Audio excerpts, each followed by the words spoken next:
Hello everyone, welcome to this eighth video on Python.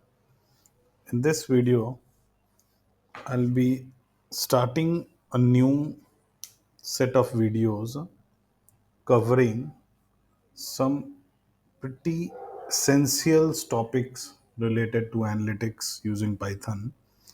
So we have already covered a few basic stuffs that we need to understand while doing any analytics in Python.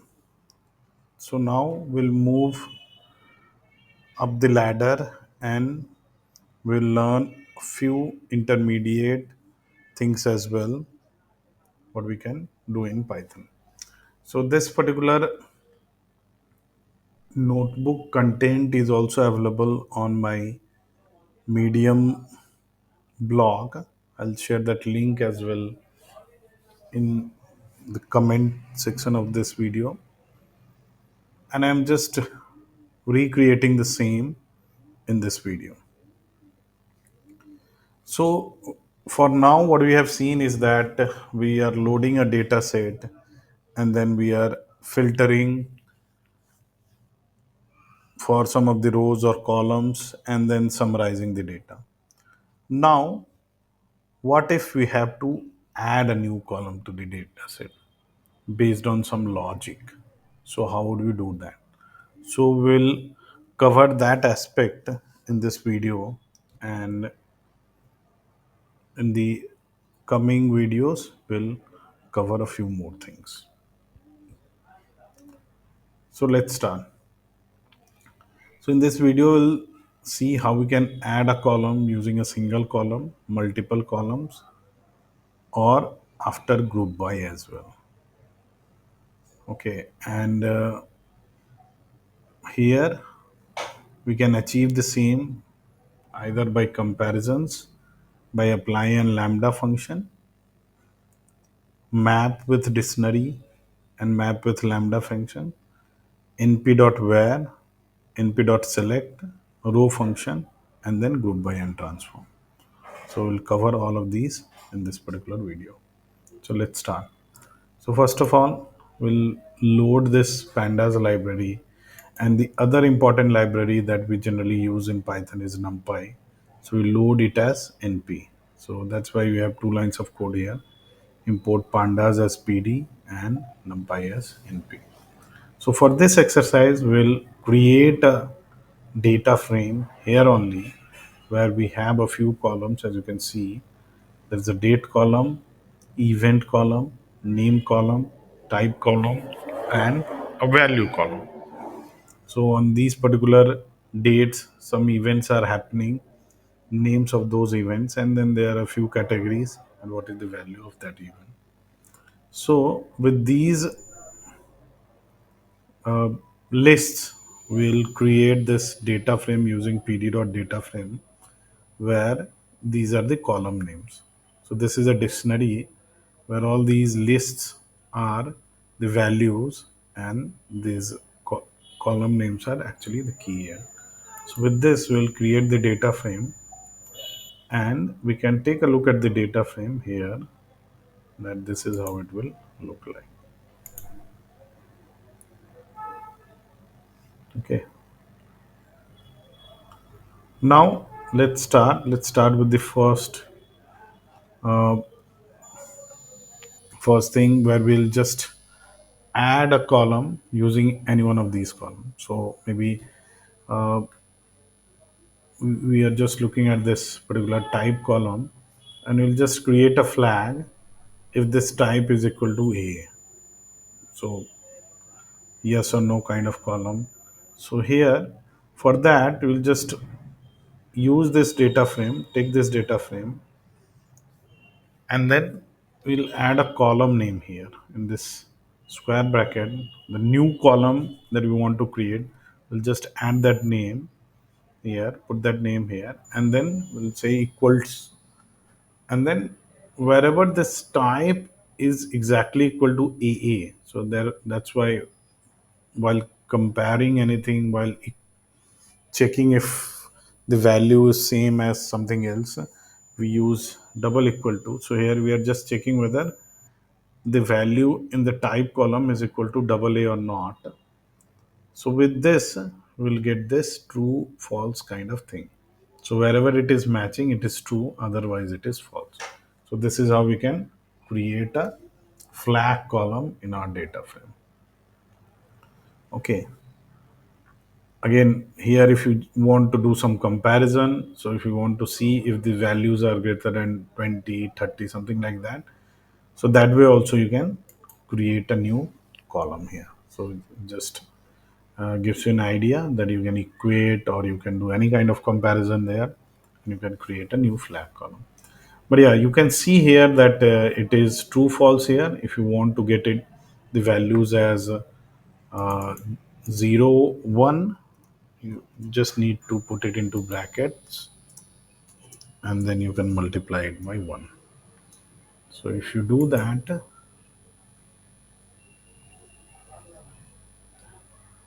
it will change to 1 0. So wherever it is matching, it's 1. Wherever it is not matching, it's 0, like that. You can also use np.where to do the comparison and create a new column. So the syntax is something like that.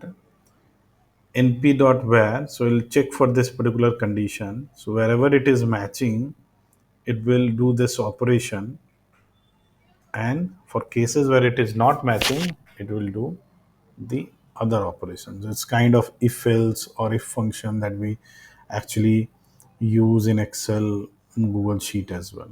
It's kind of that. So the new column which I'm creating is npwhere, and wherever this value is greater than 10, it should just multiply it by 2. Wherever it is not satisfying this condition, it will increase it to a power of 2. So it will square that particular value. So when we run this, if you see that here it is, the conditions is satisfying. So it's greater than 10. So it's just multiplying it by 2. But here the condition is not satisfied. It's not greater than 10. It's just equal to 10. So we are getting a square of 10, which is 100. The other way which you can create a new column is using any lambda function. So lambda function are actually smaller function which are created on the fly during any operation, and it gives you a flexibility to do this kind of transformation. So here I'm adding a column value lambda, and then using apply, actually this lambda function will operate on any input value, but yeah, you'll have to actually apply it to a column to operate it on the all the values in that particular column. So I'm applying this lambda function x, and then say this column x square. So I'm just applying this function.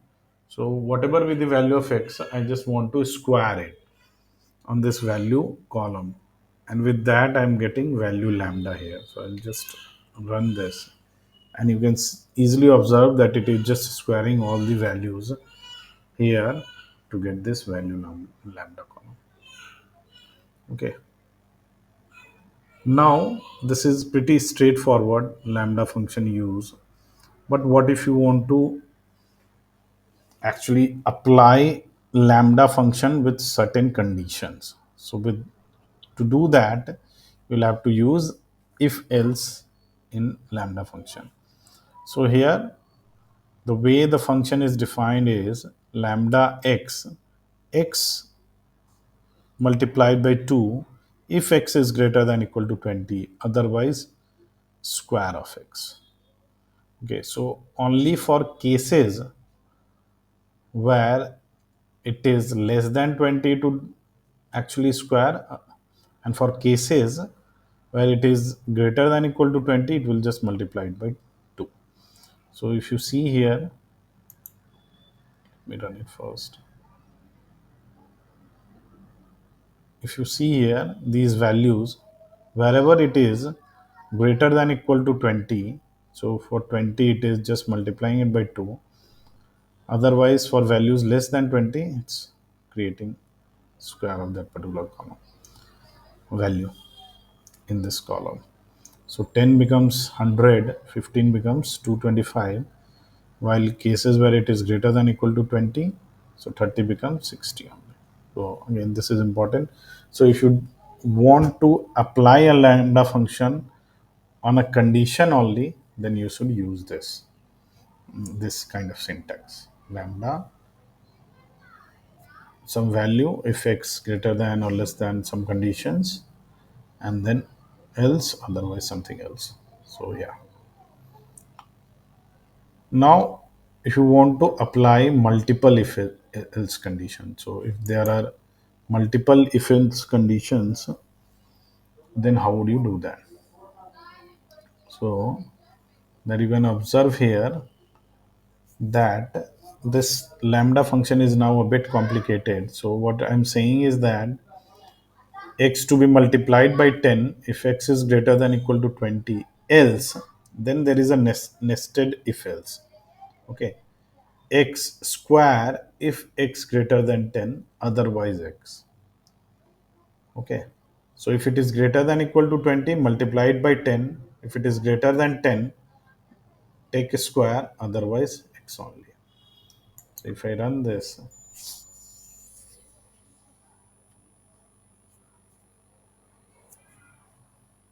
you'll see this is value lambda 3, that for cases greater than equal to 20, this 20, it's 200, so it's multiplying it by 10.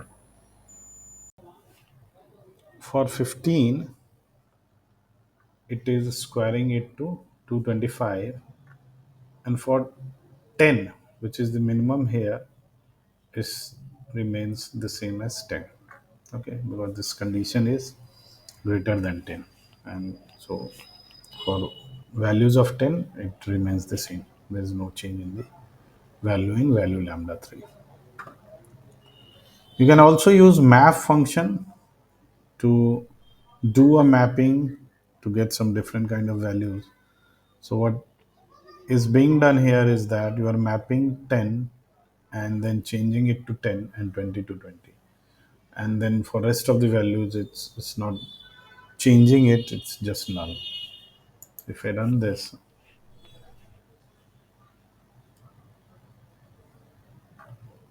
in the map dictionary, you'll see these are the results. Okay, so actually you'll have to create a dictionary, mapping dictionary, and then the map function will operate properly. So it's just mapping all the tens in this column, and the result would be 10. Mapping all the 20s, the result would be 20. If you want to change 30, 35, then you'll have to add more entries in this particular dictionary that you are using. You can also use map with lambda function. So you can see here that I'm using map with lambda function, and it's kind of similar, where if it is greater than equal to 20, it's multiplying the value by 10. Otherwise, if it's greater than 10, it's square, otherwise same x only. The result is again quite similar to value lambda 3, if you see. Okay, now let's just drop all those columns which we have created earlier, and let's see how we can add a column using two or more columns. So in all the earlier examples that we have seen, we are adding a new column with the help of only one of the existing columns. But now you will be using two. So first of all, if we see two column flag, so we are creating again a flag, but we are using two columns to get that. So what we are doing here is that we are looking in the type column if it is a double A, and in the value if it is greater than 20. So if both these conditions are satisfied, then only it would be true. So here it is true, here it is true, otherwise it is false. So this is how this column is created here. Again, if you want to change it to integer, you will again wrap it and multiply it by 1. So yeah, here it is done, and here we are using a or condition. So here the condition is that either the type column is AA or the value is less than 20. So if you see, if in these two also it is 1, in these three also it is 1, and on cases or rows where this value column is less than 20, for example, here also it is 1, here also it is 1, here it is 1 because of this AA column, but yeah, here it is not 1 because here it is BB. So wherever either of these two conditions are satisfied, it is 1, otherwise 0. Now we can also add columns using np.where, and we will we are using here np.where to check if conditions are satisfied on two different columns. And once it is satisfied on these two different columns, it is 1. Otherwise, this value is squared. So np.where, wherever this is greater than 10 and this is a, so here it is satisfying these two conditions, it's 1, and here it is not satisfying both the conditions, so it's square of this 10 value here, which is 100. You can also use np.select to create a new column. So the syntax goes like this: you have to add the conditions, the list of conditions, then the choices, and the default would be -1. So the conditions which are added here, if you see, separated by commas. So the first condition is type should be equal to A and the value should be greater than 10. And the second condition is type should be equal to BB and the value should be greater than 20. And if first condition is satisfied, it will give 1. If the second condition is satisfied, it will give 2. Otherwise, it will be -1 if none of these conditions are satisfied. So if you look at the results here, in the first row, the first condition is satisfied. It's A and the value is greater than 10, so it's 1. And then the third row, second condition is satisfied, so the value is 2. And in the second row, if you see, none of these conditions are satisfying, so it's -1. So you should put a default value whenever you are using this np.select to create a new column. And the this is kind of most powerful if you're not able to actually create a logic, or if it's getting complex using any of the previous method, then what you can do, you can define a row function and then you can apply it. So here I'm just defining a row function that, yeah, if now this is how we actually define any function. We'll maybe talk about some sample functions later in this video series, but yeah, you use def to actually define a function, and then there is a function name, the argument, and these are the conditions here. So if these two conditions are satisfied, the value is 1, the output is 1. If these two conditions are satisfied, the output is 2, otherwise the output would be 0, and then we are returning this value. So this function we have just we ran this function in this environment.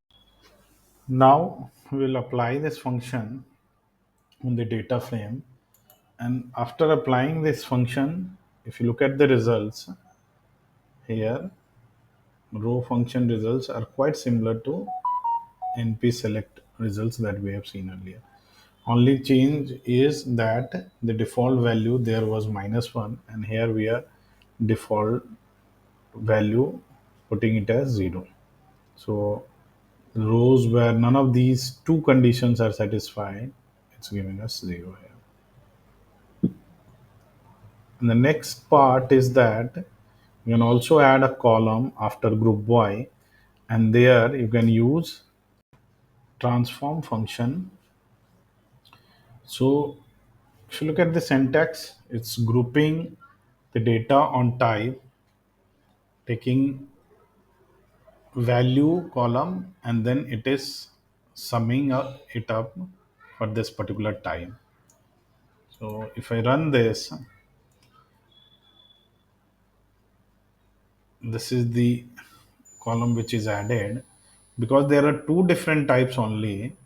For type A, it's adding all these values, and if you just add it here as well, 20, 35, 55, 70, 80, and 20, 100. So the sum of this is 100. So in all these rows, it is giving us 100 only. And for BB, the sum here it is 50 and 45, 95. So in all these rows, it is 95. So it's like if you need uh, any sum of the values present in a particular column for a particular type or in a column, then you can use this function. You can also replace the sum with mean and max based on your requirement. So these are the various ways in which you can add columns in a data frame, and then you can further process it to summarize, and